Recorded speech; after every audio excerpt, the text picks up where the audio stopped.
Welcome to One Chemistry. This is 365 Chemistry series. Daily one question for you. Here highly branched system is given with one alkyne, one alkene.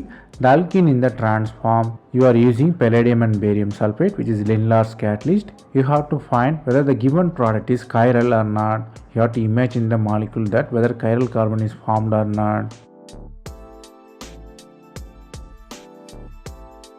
The answer is straightforward if you know about palladium and barium sulfate. Here palladium and barium sulfate only reduce the alkyne because alkyne is electron rich, it will react faster.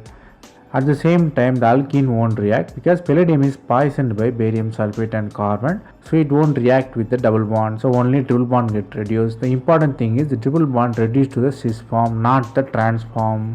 We have to analyze whether the given product is chiral or not. If you clearly look at it, the compound has hydrogen and methyl.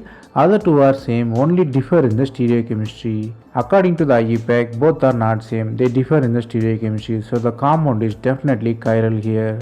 Here the concept you have to learn here is even cis and trans can contribute to the chirality. That's all from this video.